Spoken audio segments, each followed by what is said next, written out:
Have you heard about Global Poker? Global Poker is the fastest growing card room in the US today, and it's available online at globalpoker.com. Global Poker is a social poker site that offers safe and secure cash out options by using their unique and patented sweepstakes model. Players can compete in big guaranteed tournaments, jackpot sit and goes, or cash games featuring Hold'em, Omaha, and even Crazy Pineapple. Don't wait. Check out Global Poker today. Poker Stories is an audio series that features casual interviews with some of the game's best players and personalities. Each episode highlights a well-known figure in the poker world and dives deep into their favorite tales both on and off the feld.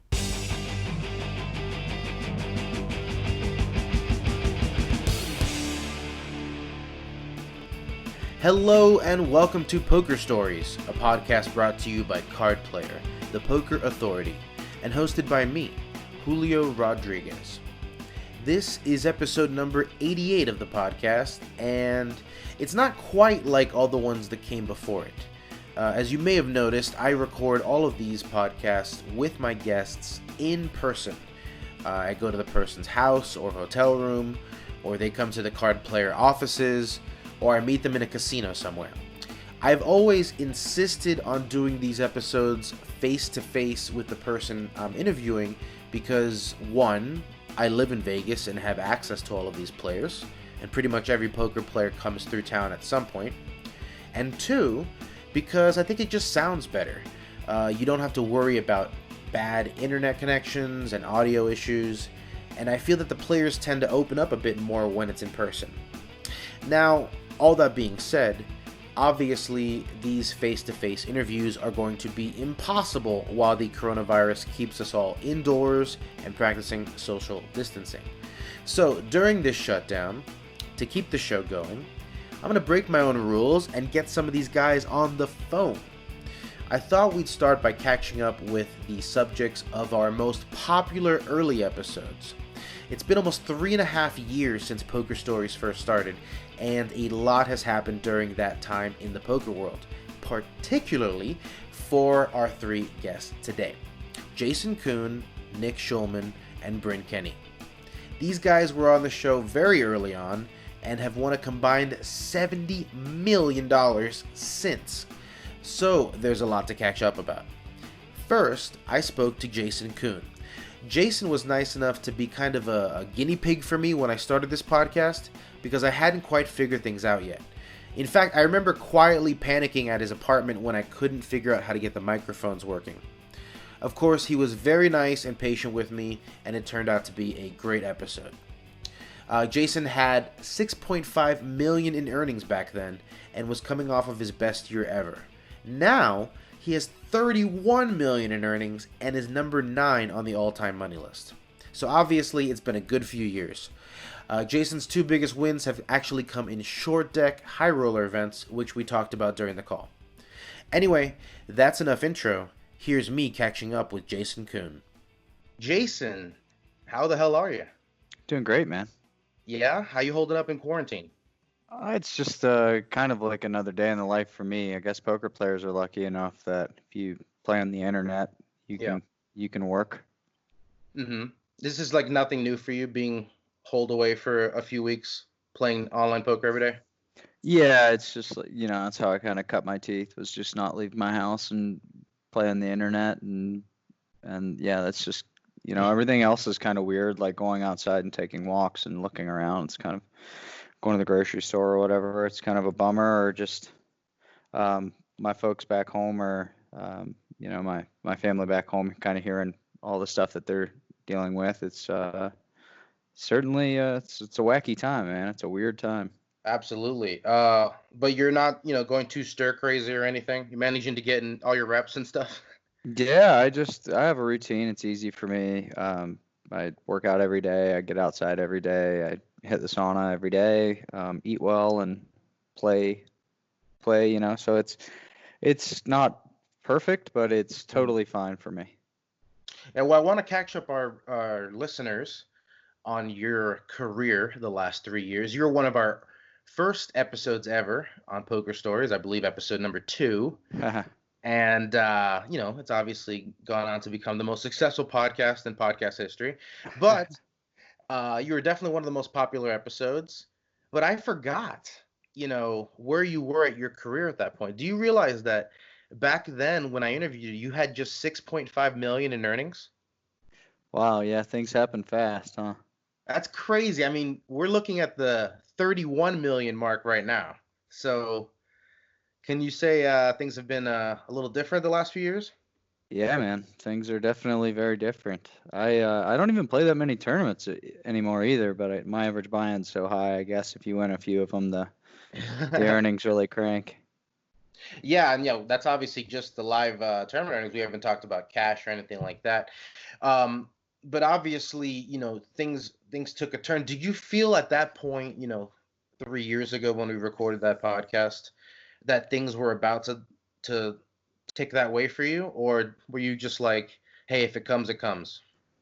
Honestly, it's when you're in the moment, you just never, everything like never really feels real at all. Like it's a strange feeling. I still don't really feel like anything happened. You know what I mean? It's like you're just kind of in the moment doing your stuff, and when the dust settles, you look around and results happened. And so for me, it's like shocking to see how much has happened and the stakes that I play, and a lot of the times the success that I was fortunate enough to have.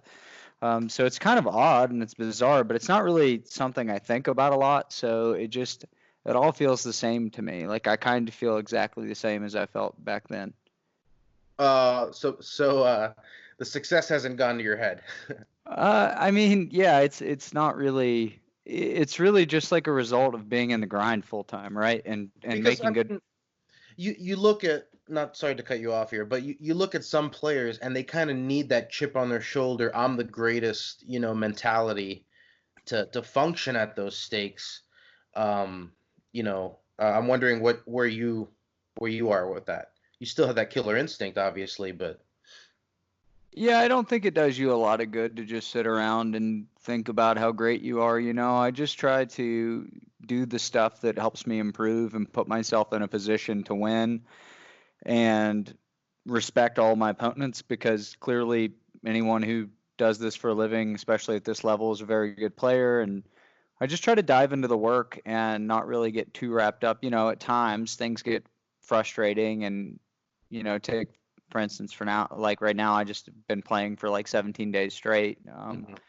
And, at times the tensions get high and you get a little frustrated at people if things have like kind of gone their way for a week or something against you every single hand. You might like get a Yeah. little ego spike or take something personally when you shouldn't. But for the most part, it's just like I just try to focus on the preparation and the execution of it all. And then, yeah, things just take place, right? And if you're sitting around like telling yourself how great you are or sitting around hating your opponents for having success, you're just going to be miserable. I'm looking at your resume now. Obviously, multiple seven-figure wins. What's that like? Does it still feel the same as it did the first time? No, I don't think so. I think there was like I had this dialogue in my head back in the day of just like really wanting it and wanting stuff to happen and feeling like I was always coming up short. And then things kind of happened and you just get into, I don't know, it's like once it's gone, kind of the pressure goes away. And I'm just sitting there thinking, all right, well that happened. That's great. Let's just keep doing this and see what happens. And that's just kind of how like a career mounts up, right? Like it's I don't mean to be repetitive, but it's just none of it really, like I have goals and I try to work really hard to improve and I love my career. I really really love playing poker. I like working at it. Um, but the numbers just add up because I've been around for so long. Well, I mean, you are number 9 all time right now on the all-time tournament earnings board. Is that something you look at or care about? No, I mean I certainly have looked at it but it's not something I'm constantly checking. Like I said, I've only played a few tournaments in the last maybe 5 months or something. So it's not like I know a lot of guys that have really solid motivation because they see those stats and they have personal goals to whatever hit a certain amount of earnings or an all-time money winner type thing, and that helps motivate them. But for me, my motivation is just to make as much money as I can, enjoy myself, set my family and myself up for a good future, make as many plus B decisions as I can. I know it's like a little more boring than a lot of people's goals, but really I just want to be like a very effective professional player. Yeah. Can you talk about short deck and when you noticed that and that you had a knack for it? Yeah, man. It was weird. I was at a birthday party. This guy Tom Hall, a really great guy, Hong Kong Tom. He's been around poker forever. And I was at his birthday party in Thailand, of all places, and Paul Fwa and Richard Young and Phil Ivey were there, and Tom Dwan was there. And I walked up to those guys. I was just talking to them for a while, and they all had their phones out, and they were playing. And I was like, hey, I want to play. And they're like, oh, this is a different game. I was like, oh, bummer. And I went home, and I was just like, I guess I got to learn this game because everybody seems to be playing it. And they were having a really good time, and I wanted to have a good time and play high stakes. And Yeah. so I started learning, and it was kind of a crazy trajectory because the baseline at the time for me to come in was $26K for 100 ante US buy-in. Yeah, there So wasn't small stakes to cut your Yeah, ticket. exactly. So yeah, the first hand I was ever dealt, it was a 26K US buy-in for 100 antes, which is like 40 big blinds and no limit. So the money just flies and the swings were huge. And yeah, it was a stressful few months, but maybe 6 or 7 months later, I was starting to feel really good about it. And yeah, it's really popped off, hasn't it? Yeah, your two biggest scores come in short deck. Do you have a good outlook for the future of the game? Do you see it sticking around? Well, in some ways, it's a simple game. Especially in certain formats, people like to play it really short, which is just kind of almost feels like you're playing a table game at times. Like if you play the shortest version that they play, which is like 30 antes, it's a joke. It's just so you're like sitting around playing push fold. Yeah. So I don't really see that version of the game sticking around, but the tournament format is really fun. It gives the amateurs a chance to go on really, really hot streaks. Like even if you're not good and you're an amateur and you're kind of aggressive, you're going to win like a lot of money sometimes. So in No Limit Hold'em, if you play, say, a couple of these really good structured 5-day tournaments, the best players on average are going to like crush everybody because they have hour levels. They're playing deep with people for 5 days straight. So a VIP is just very, very unlikely to go on some kind of ridiculous heater in that format. But in short deck, it's faster structure. The average stack is much more shallow. So you can just blast away and, say you want to gamble and I shove aces and you call me with 10-9 suited, you're 40% to bust me. Yeah, the equity run closer. Yeah, the equities run close. The streaks go kind of crazy in that game. And but tournaments are actually pretty beautiful because there's so many elements to being good at that game. There's tons of like unequal stack things that make everything weird. Like if a bunch of guys have short stacks and a few guys have deep stacks, the whole game changes. And then there's ICM, which is crazy in that game. It's absolutely bananas. So there's a lot of room for skilled players to make a lot of money at it. Even in the cash game formats, if you play heads up, there's a ton of skill. If you play deep, there's a ton of skill. So it's an interesting game, and I don't really know what the future of it looks like, but I'm very pleased that I decided to go through the tough times of learning it now because I just expected the Asian players to really fall in love with the game. And at the time, it was already apparent that a lot of people were having fun playing the game. So it was a good decision for me to let go of my comfort zone and my one true love of No Limit Hold'em and switch over to a game that I sucked at for a while. Perfect. Well, let's get off the poker for a minute. You did allude to the fact that you have a family now. Congrats on the wedding. Thank you. The marriage, I should say. Yeah. The whole life. Yeah, like that's obviously been another update for you life-wise in the last few years.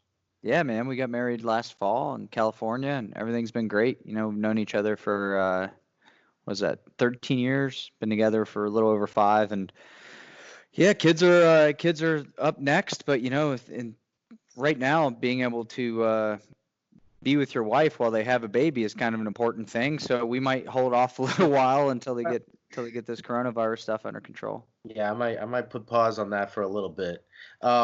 We have some rapid fire questions to close out the podcast if you're ready. Hit me with it. What's the most entertaining thing you've watched, read, or listened to since quarantining? Okay, so I mean I've actually watched a bunch of really cool things. I started Dune, the science fiction novel, but I can't say I've done like I'm like 1% through that book, so I can't say. But I started that. I watched the Royal Tenenbaums the other night, which is a great movie, Wes Anderson movie. We watched There Will Be Blood, Daniel Day-Lewis. That was good. We obviously watched Tiger King, which was a blast and I haven't caught up absurd. yet, but I heard all about Joe Exotic. Oh my God, strap in. That's a true West Virginia story almost. Oh yeah. Okay, here's some questions that you missed the first time around on your episode of the podcast. Okay. Um, do you have a celebrity doppelganger, or did anyone ever tell you you look like somebody when you were growing up? Yeah, whenever I was like 19, one time I was at a Cracker Barrel eating breakfast, and this old lady came up to me all excited and thought I was Dale Earnhardt Jr., which I thought was completely random. That's hilarious. I don't really think we look that much alike, but it was funny. I thought it was That's pretty cute. great, though. I mean, did you sign the autograph and play along? No, I didn't have it in me. All right. Here's another one. Do you like telling people that you are a professional poker player?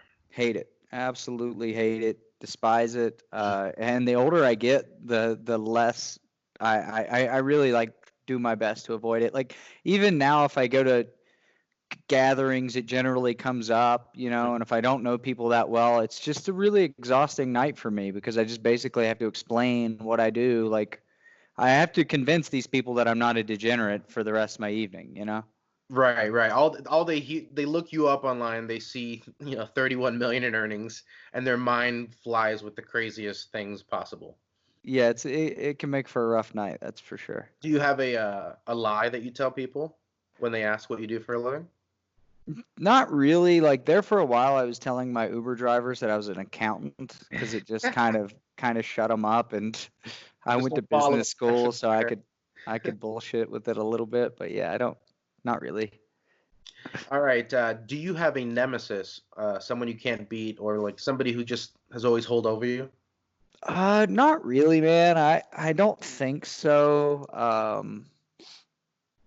Yeah, Enough I've played for a not. lot. You're gonna be holding over other people. Yeah, it's just, I really haven't. You know who gets me a lot, which is hysterically funny because he rubs it in a lot, is Kerry Katz. He busts me from a lot of tournaments. And Kerry and I have blown up on each other before, which is really, really funny. Like, yeah, he's kind of cussed at me and got up and left, and I've cussed at him a few times. So it's really, Wow, I would never have it's a good time. guessed it from the No, two of you. it's kind of like friendly cussing, like I'm gonna get you this time, Kerry, whatever. Well, But Gary's jumped into the top 15 lifetime himself, so oh yeah, I mean nobody loves it more than him. It's like him and Paul Foy are both probably gonna be top 10 all-time money earners because they have the biggest bankrolls of anyone in poker. They're very, very good poker players, and they play all the time. and they also don't have the fear of losing their bankroll. Nope, exactly. All right. Do you have a favorite gambling movie? Most of them are pretty bad, aren't they? Yeah. Most of them are pretty damn bad. I mean, Rounders is great. Rounders is a Yeah. great movie. All right. I mean, I would assume most poker players would go with rounders, but you never know.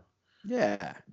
All right. The biggest pet peeve at the table, or the most annoying thing that anybody can say or do. It's almost always the people that are like really condescending to dealers or I'm not around this as much, but I remember like back in the series there was just like I feel like once a week you'd get around a guy who just wouldn't stop talking shit to all the players at the table, and that was just unbearable. I couldn't deal with it. But when's the last time you played in a commoner tournament like that? I played a 10K at the Aria last June. All right, all right. Yeah. You still mix it up with. I'll still dabble. Oh, you know what? I played a $1,500 tag team tournament, the World Series, with my friend Sosha last year, and we made the money. It was a lot of fun. There you go. There you Yeah. go. Will you be a professional poker player in 5, 10, or 20 years?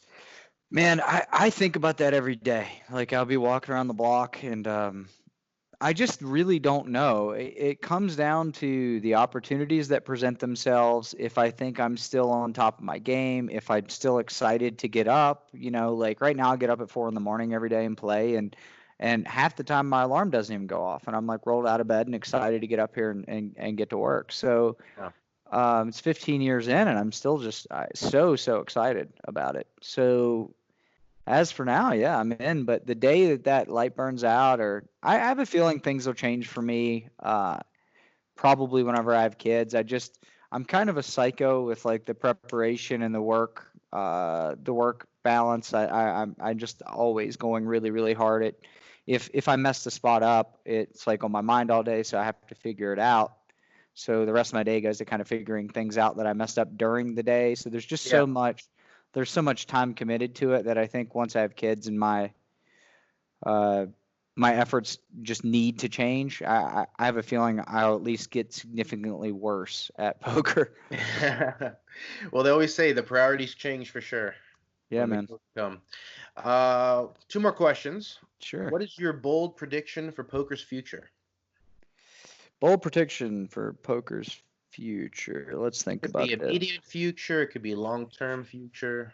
Well, I think people all thought that like online poker was dead, and it's just absolutely booming, and the tournaments are huge, and there's lots of value there. So I'm glad to see that, everyone's like, oh, there's a solver out there, so poker's dead. There's going to be bots, and everybody's going to play perfectly, and no one's going to win except the super pros, and that's just not the truth. So I think that online poker will continue to thrive, and I think that live poker tournaments are still going to be a blast. And I don't really think there's going to be any huge surprises. I think no limit hold'em's just going to remain king because it's such a hard game. I'm work really, really hard at the game, and I'm friends with a lot of other people who work really, really hard at the game, and still we all get lost sometimes. So if you could commit your whole life to something for 10 years and you have really good resources and a team to study and you still make blunders, I think that that's a game that is deep enough and sophisticated enough to stick around for another 10, 20, 30, 40 years. Well, that makes me feel better as someone who's not even close to solving it. Yeah, man. We end the podcast the same way every time with a question from the random question generator. All right, let's do it. If you could meet anyone, who would you choose? There's a fun one. If I could meet alive? Or dead. Your choice. Man. Okay. I would like to just hang around the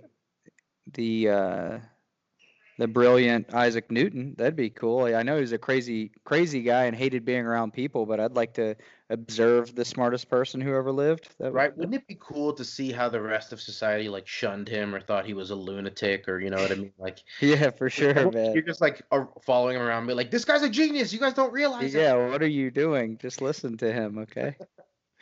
That's great. Anyway, Jason, thank you so much for stopping by and catching us all up on your poker life. For sure. Julio, you're my first internet media poker friend ever. I know. I always tell people, like, they always ask me who is the nicest people in poker, and I always give you Jason Kuhn the shout out because you've always been generous with your time with me, and I think you even sent me a Christmas present one year. That was crazy. So. My man. Yeah, I'm glad you remember that. Yeah, always a fan. Happy to see your success. Great, man. So I'm glad we're both still in here doing it. Yep. Keep going as long as it takes us. All right, brother. All right, Jason. Thank you so much. Next up was Nick Schulman, who was episode number 10 of the podcast.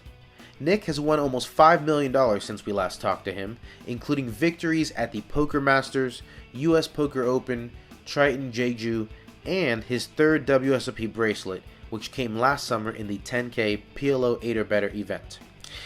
He's also solidified himself as one of poker's most popular commentators, providing coverage of some of the biggest events on the circuit.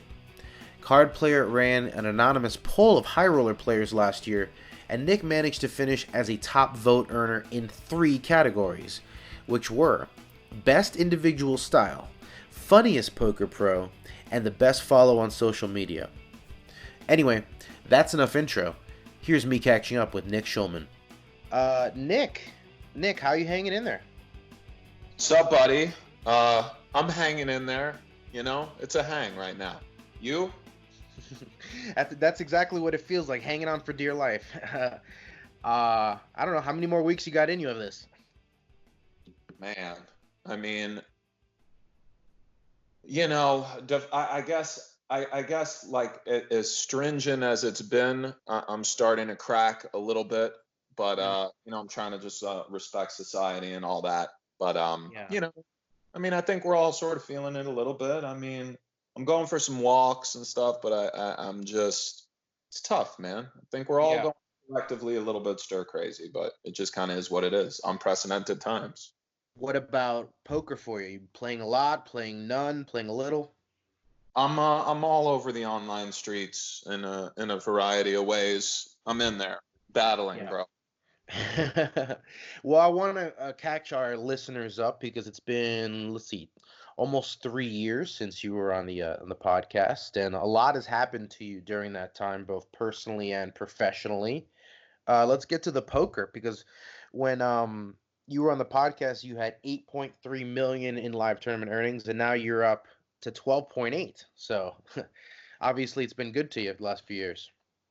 Yeah, I guess so. I kind of lost track a little bit of like the year to year sort of results, and I'm just, you know, I just kind of do what I do. I play cash games and I play tournaments sometimes.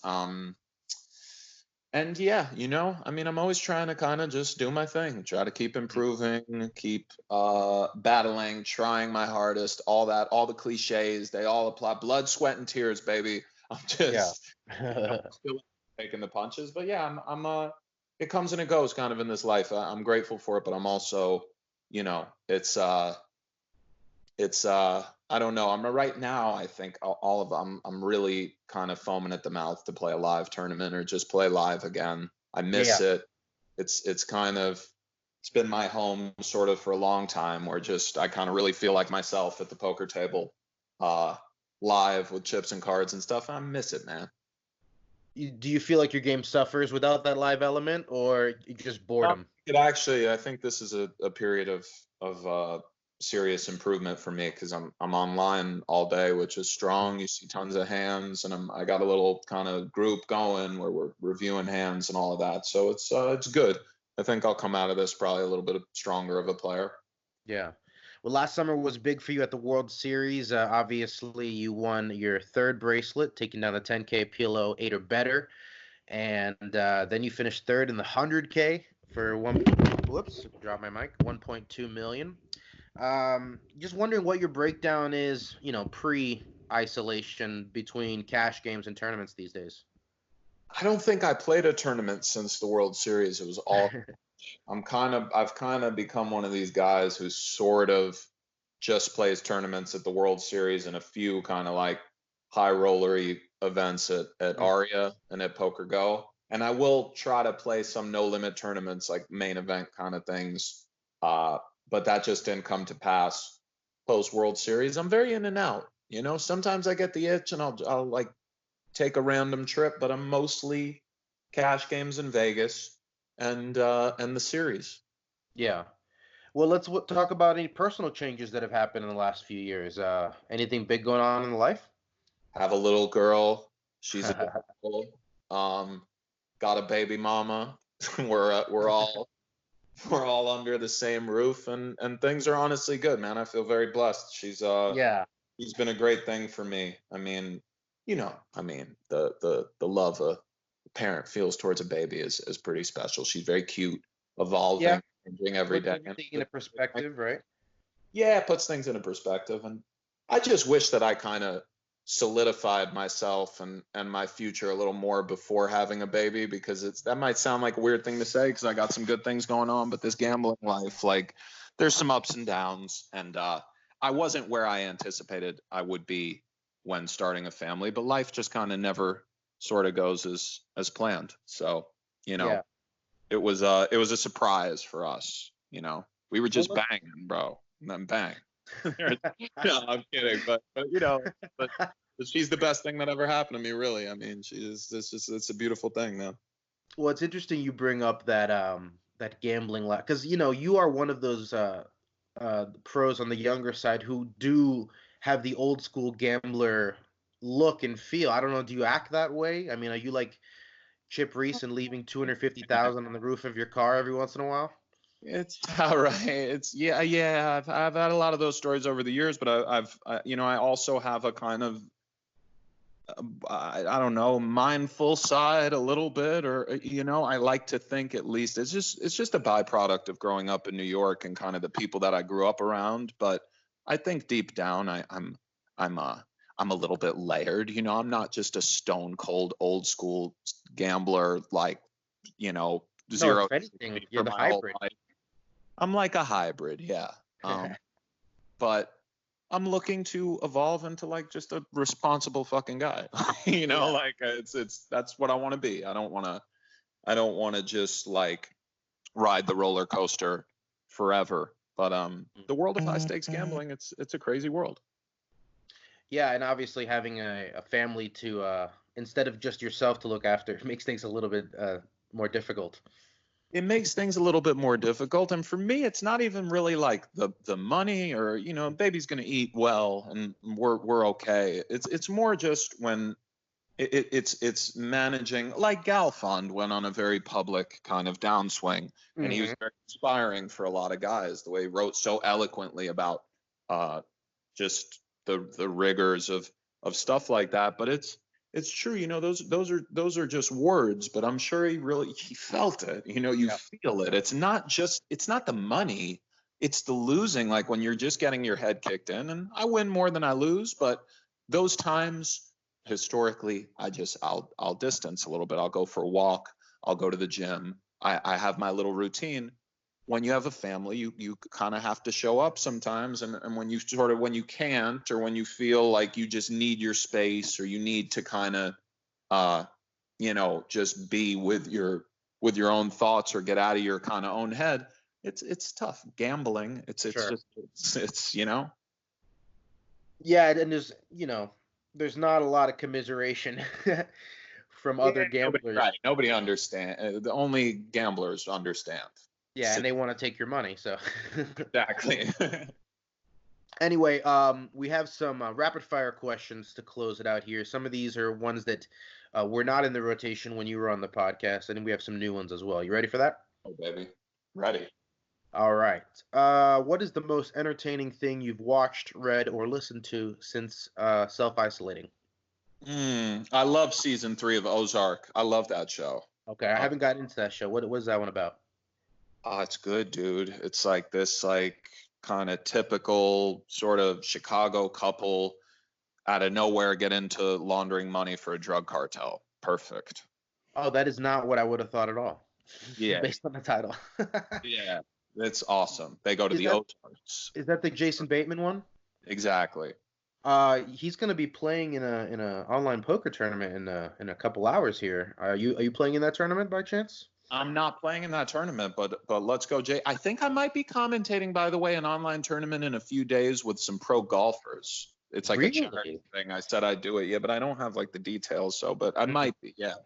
Well, by the time this comes out, we'll see what happened with that one. Keep an eye out for Nick on social media, everybody. Yeah. Okay, who is your celebrity doppelganger, or did you have anyone that you look like growing up? People used to tell you, "Hey, you look like X," I don't know. Not really, no. You got I've that got unique one look. actor a few times, but I forgot his name. I kind of see it, but nothing crazy. You don't know his name? I forgot his name. He's like kind of like a little more obscure, but I've gotten that a few times weirdly. Like, you look like this guy, and I forgot his name. All right, if anybody out there knows who Nick is talking about, hit us up on Twitter. Do you like telling people that you are a professional poker player? It depends. It depends. If I get the kind of what's the biggest pot you ever lost or won question, or like the cliches, I kind of want to bang my head against the wall. But if it's somebody who treats me like a person, and we can just have a normal conversation about life and work and what it's really like. I like it. I think sometimes people treat poker players like, I know people get like interest, like not like excited, but like, like just it is interesting. And I've come to kind of understand that it might be a little bit of a conversation, but like, you never ask like a dentist, how much money do you make in a year, or like, what's the fucking craziest story that ever happened to you? Like, or I mean, you could, I'm sure they'd have one from The Office, but it's just kind of like, but with us, it's like, oh, we're just like clowns. Just ask us whatever you want. Like, I don't have feelings. I have all day to just answer questions for you about, like my career. Like, so it depends. A lot of people get like psycho mode when that conversation comes up, and that one can be a little much, but yes, I don't mind. Here I am to ask you some more questions. Do you have a nemesis in poker, someone you can't beat, or someone who's always held over you? Nemesis in poker. I mean, David Oppenheim has kind of held over everybody. Might be the mixed game GOAT. Don't get me wrong. We go back and you know what I mean. I'm in there battling, but a really great player, and especially in my kind of early days, I learned a lot from that guy.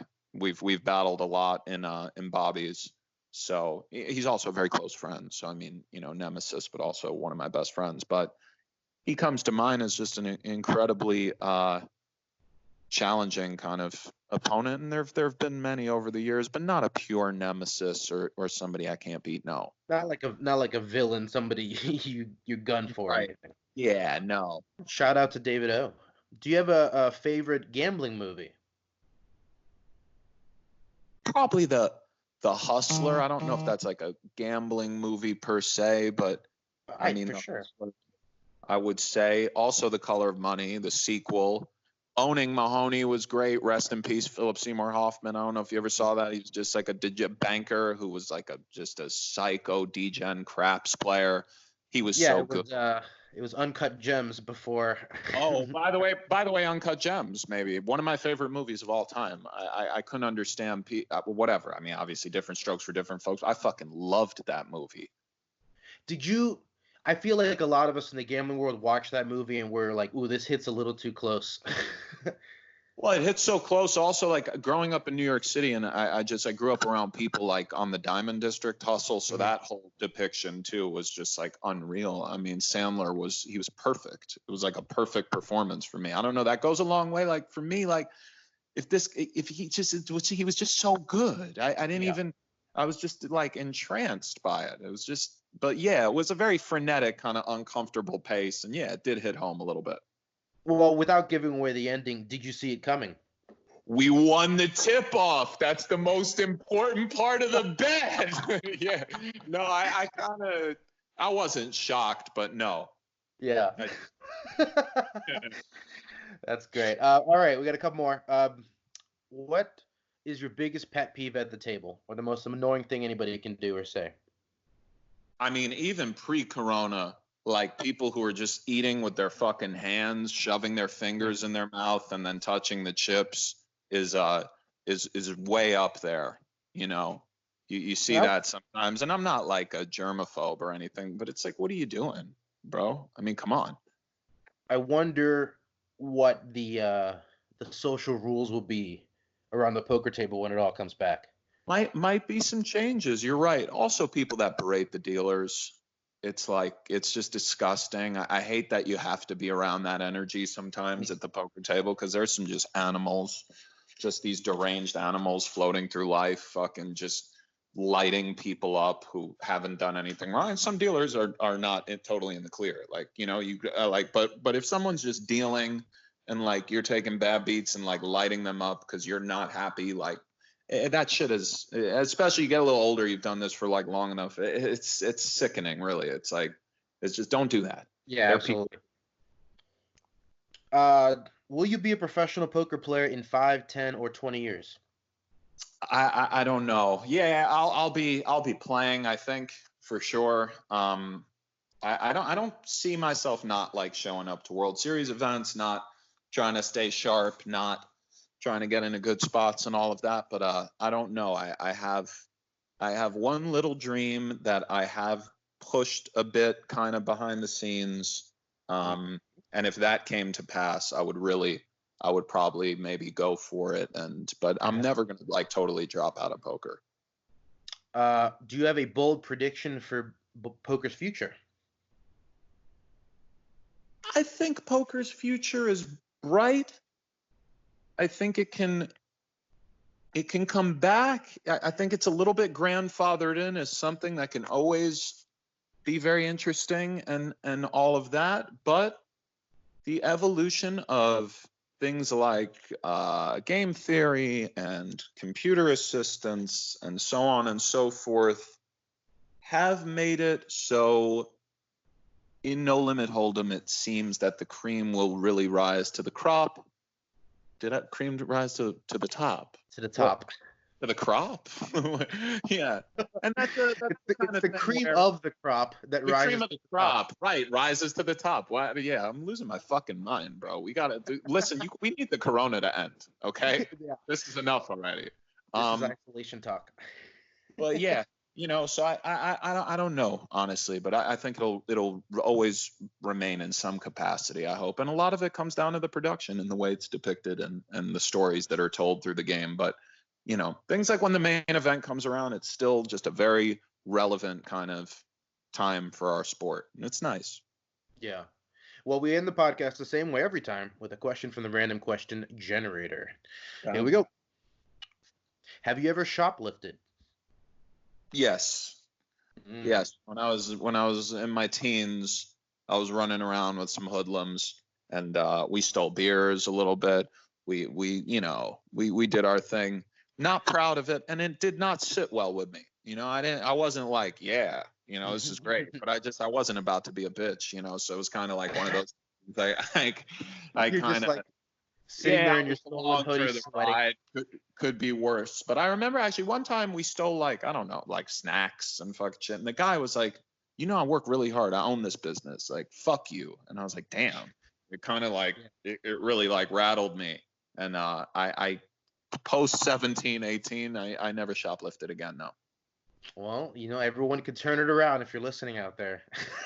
Turn your life around. If you're out there shoplifting, you could just stop. Don't do it anymore, Yeah. The snacks they're pretty cheap. Just, Yeah. Just figure it out. Yeah. Nick, thank you so much for coming on and updating us on your life. Thank you, bro. Of course. And finally, we saved the GOAT for last. It's Bryn Kenney, the man who called his own shot and took down the biggest prize in poker history. Bryn was episode number 11 of the podcast, and back then he was a modest number 15 on the all-time money list with just $17 million in earnings. Listen to this. Bryn now has $57 million in earnings and a $7 million lead on his next closest competitor, Justin Bonomo. This is a guy who once said that he was going to take the number one spot on the rankings and then never give it back. I mean, what a savage, right? But is it possible that he has changed? You'll find out right now, because here's me catching up with Bryn Kenney. All right, I am here with Bryn Kenney. Bryn, how you doing? Yeah, I'm great, thanks. How about yourself? I'm doing as well as I can be during these crazy times. How you holding up in isolation? I'm holding up great, actually. I'm seeing it as a time to improve myself in every way I can. So I've been eating a lot healthier, exercising, reading books, just kind of have the mindset of trying to improve myself to be the best I can in whatever ways I can. I feel like people are taking it to one extreme or the other, right? It's either self-help or, self-destruction. Yeah, exactly. I mean, I'm only used to like the sides of the extreme, so it's normal for me. How are you spending isolation? You completely alone? You got somebody with you or no, any company? I'm with my girlfriend, and we're just like, she's cooking me amazing meals. Like, she's such a good chef. Like, it's unbelievable. So I'm super lucky there. She's just helping, keeping me on on a good track. I've set up a nice like office and treadmill and gym in my apartment, and yeah, so I've just been doing a lot of that, a lot of reading, relaxing, working on ways I want to improve, eating super healthy. So I mean, Yeah. it's going great for Well, me. in the past, your weight loss has been financially motivated. Is that the case this time as well? No, not at all. Now it's just like all health motivated, just Yeah. trying to treat my body like a vessel, let's say, and just trying to put all the good stuff into it. Awesome, awesome. So, let's catch our listeners up because it's been 3 years since you've been on the podcast, and A lot. a lot has happened. Yeah. Do you know how much? Okay, so you had, uh, you were number 15 all time back then with 17 million in earnings, and you've now since won another 40 million on top. That's just crazy, right? Yeah, it's been a fun ride for sure.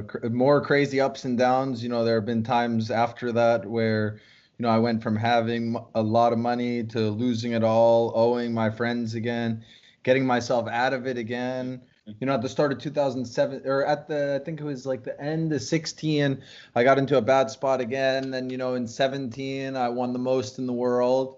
I like screwed things up again. So at the beginning of 19, I was in another bad spot again. Then I had the biggest winning year in the history of the game and became all-time winner. So, it's just been another continuous roller coaster that I've like since last year of winning big, I've calmed down since.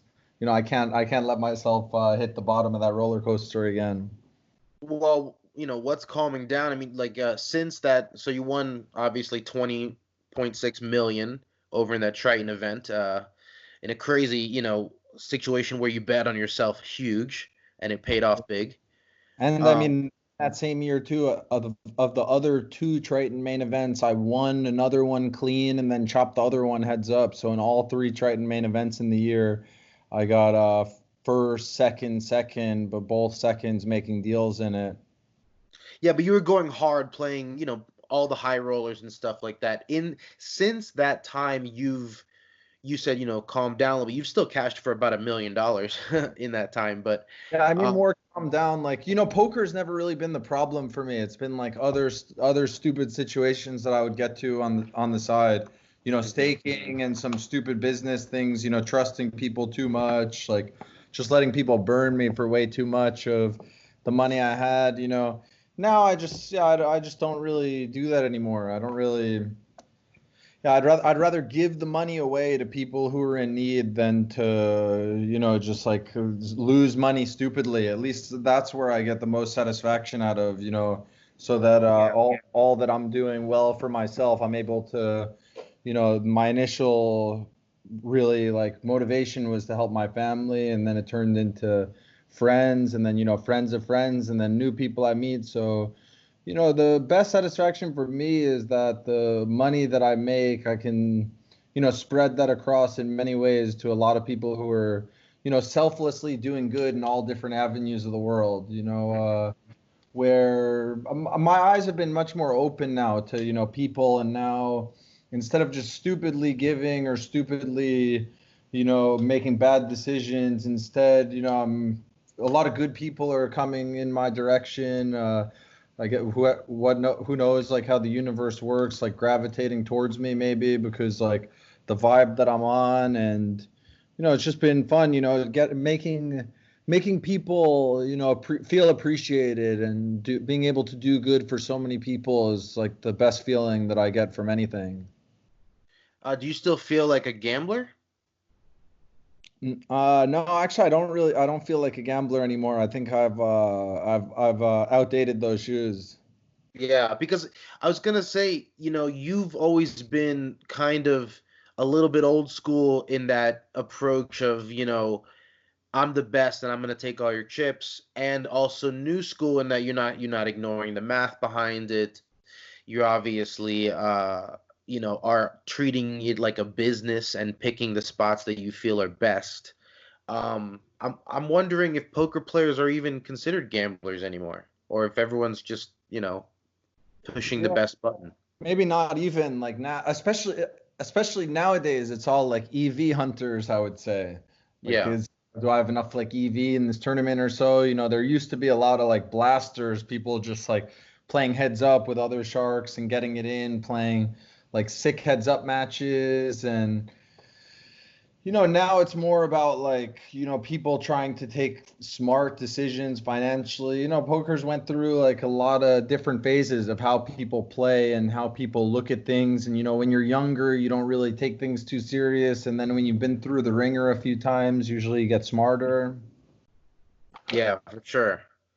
Anyway, I wanted to hit you up with some rapid fire questions that you didn't get to hear the first time around because the podcast was still pretty new, if you're ready for that. Let's do it.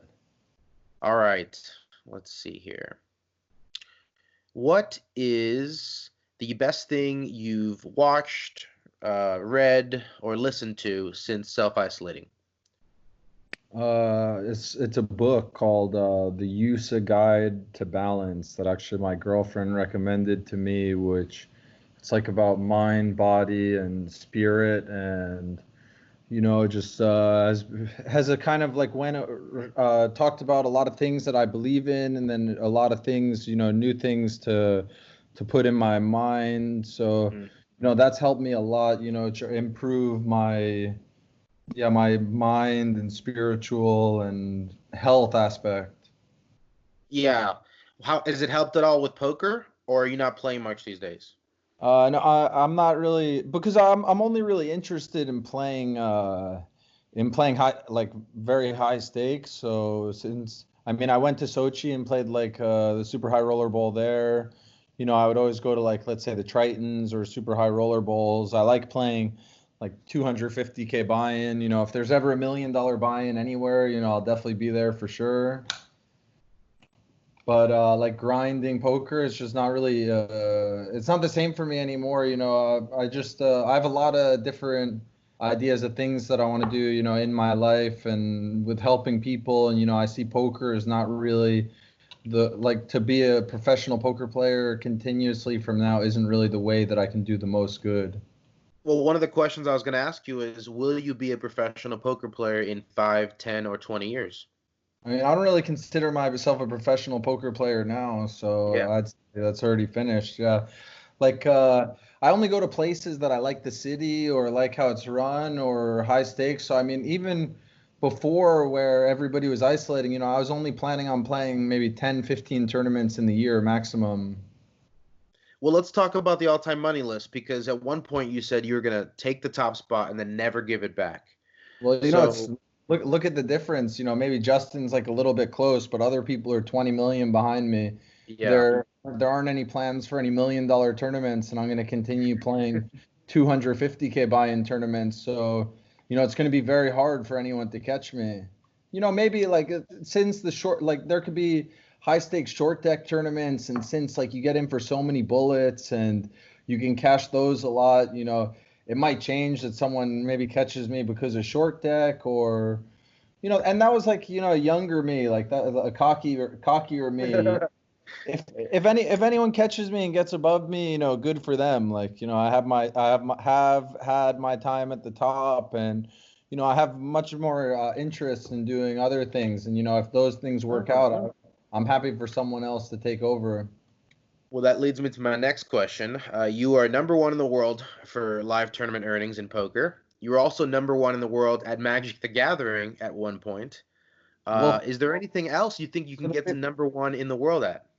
Actually, yeah, we'll see. I don't see why I can't run the biggest business in the world. I don't understand why not. What would be the biggest business in the world right now? You'd have to beat that. Who knows? You'd have to take over on multiple different avenues. But, life is long. I'm young, 33. I've got good friends, good team behind me.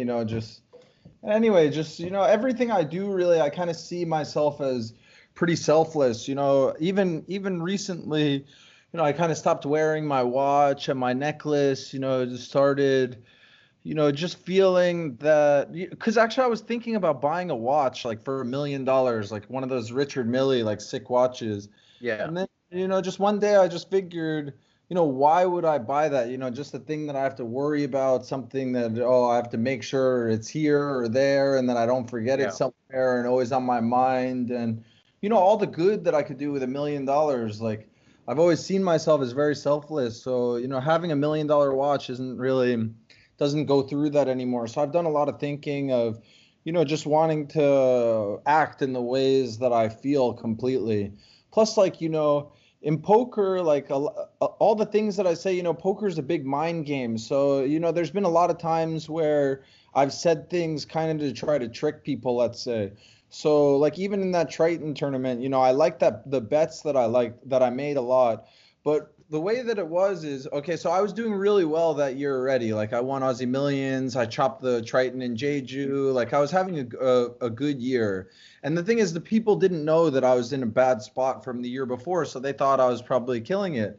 So, from the Jeju, so then even, yeah, in Montenegro too, I won the two biggest Triton tournaments back to back at the end. And then from Montenegro to the Triton in London, I mean, I only played maybe 3 or 4 tournaments of the World Series. And, the way that I had a whole plan behind it, why I threw these things up on Twitter. I wanted everybody to think that I was being cocky and that I wasn't prepared. And in reality, as soon as I heard about the tournament in London, I was getting myself prepared in every way possible.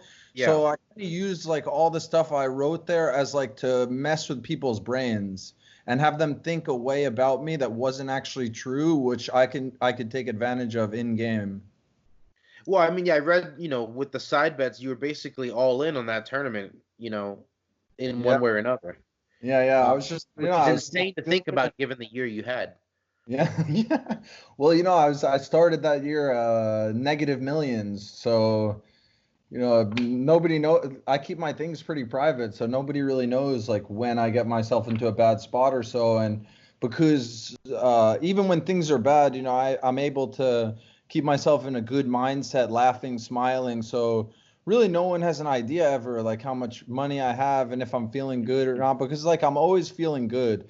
I'm always confident in myself that I'm going to get myself out of it no matter what. And if anything, in history for me, I've won more when my back has been against the wall and played absolutely ferocious. Yeah, absolutely.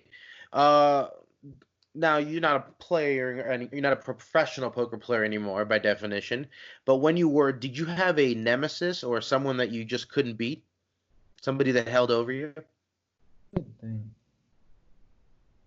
There are a few people who did like decent against me like throughout the years, but I wouldn't say that anyone really like destroyed me. I think I held my own like pretty strong against everybody. Yeah, obviously you're number one. It'd be tough to find somebody who was crushing on against you. Well, do you especially have a favorite?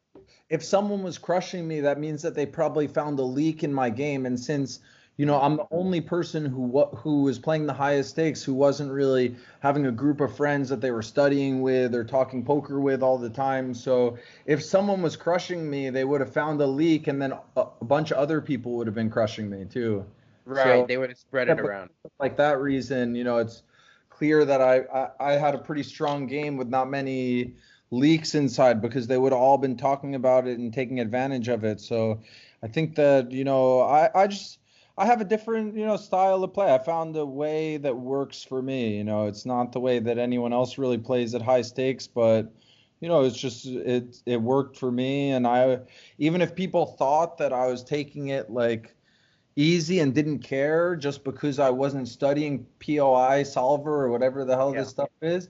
But in reality, like poker, I've spent almost every hour of my life in, from 17 to 30 years old. Every trip even I went on anywhere, I didn't do anything there. I played poker all day, every day, thought about poker all day, every day. So, I mean, it was just in like a different context and a different way that I saw the game than other people. But I would say that I wanted it more than anybody else. They might be saying they're studying this and that I'm not, but I would say that there's no chance that anyone put as many hours into poker as I did throughout that time. Yeah. Do you have a favorite gambling movie? I mean, I guess it's got to be rounders, of course. There's not like many to choose from. A lot of these gambling movies are pretty bad and That's inaccurate. fair. You're not the first to say so. Like, what was that Adam Sandler gambling movie recently? Like, I thought that was horrible. Uncut Gems. That's funny because I just talked to somebody else for this very podcast and he liked it. So that one was Pastor, it I was mean, everybody knows about like the worst degenerate gambler like that they've ever seen in their life, but to showcase the worst sports bettor or gambler that there is, that's not really what like gambling and trying to win gambling is. That was more just of like a degenerate gambler movie. exactly. Yeah, I was talking to Nick Schulman about that, and he basically said, we were talking about the people who loved it versus the people who hated it. He liked it, so different Not like strokes. I hated it. It put a bad spin on gambling, and like it's like almost everything puts a bad spin on gambling, and I try to do my best always to put a good spin on gambling and make it like a fun game that you could play also, and showcasing it like that doesn't I don't think does any good for poker. Well, you've got some money. Why don't you bankroll a positive gambling movie? I'll have someday there'll be a book or a movie that I'll I'll have out for sure. I've been through a lot of fun things. I think it would be interesting. I've heard a lot from people that they want to read a book that I write, and someday I'm sure I'll do it. The Bryn Kenney story. Yeah, for sure. Who would play you in the movie? I've seen it as like, it's not even like I'm very hard on myself. When I like accomplish incredible feats, I don't even really see it as myself as incredible because I kind of convince myself that I'm going to do it. So, like, I'm sure that I'm going to do it. So, kind of even getting number one all time in poker, the way I see it is that I just like climbed a small mountain and now I'm like up top over there, but I see a whole like range of mountains like behind me that there are to climb. And, I want to just continue to improve myself, to be better every day and to be able to do the most good for the people around me and like have a great positive impact on the world. Absolutely. Let's see here. We got two more questions, then I'll let you go. Do you have a celebrity doppelganger or somebody, when you were growing up, did somebody tell you that you look like a celebrity?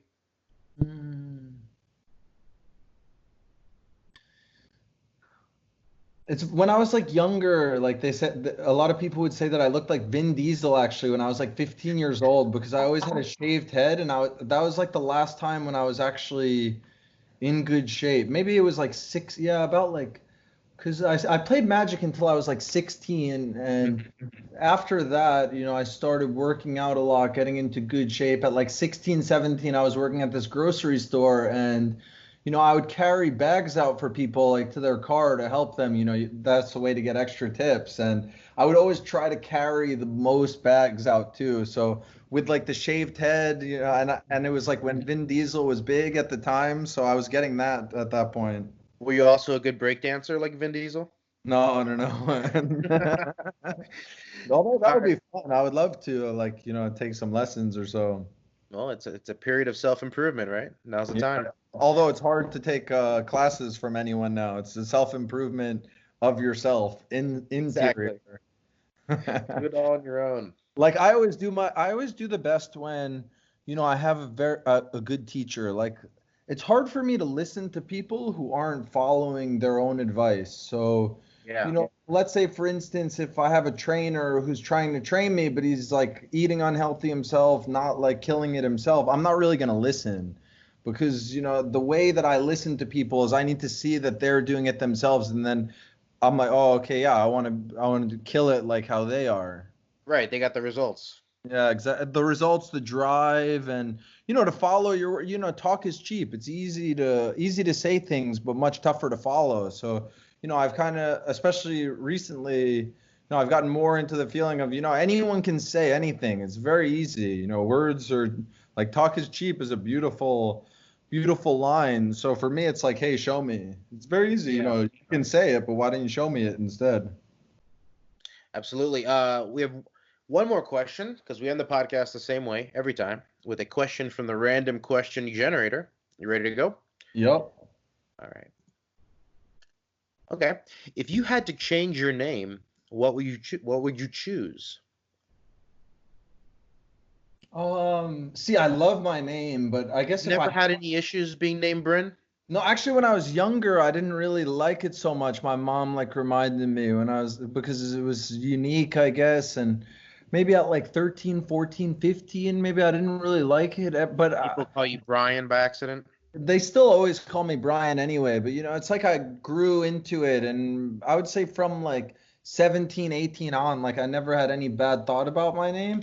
But since the question is that because I had to change my name, if I had to change my name, I would probably change my name to Joseph, which is my middle name. I mean, I don't really resonate with that name at all, other than it was my grandpa's name, and my mom always says like how much I am like how he was. So, in his honor, I would take his name if I had to change my name. Oh, that's interesting. It would be weird to see Joe Kenny at the top of the poker's all-time money list. Anyway, Bryn, I'm gonna let you get back to it, and improve yourself in any way you got to do it. Yep, thank you. Make sure you stay sane, and I'll see you on the other side. Same to you. See you on the other side, brother. All the best, and all the best to everybody who's listening. You could see things as tough and hard to reach your goals, but in reality, if you set your mind to something and you put all your energy and effort and do the right thing, you can make impossible things possible.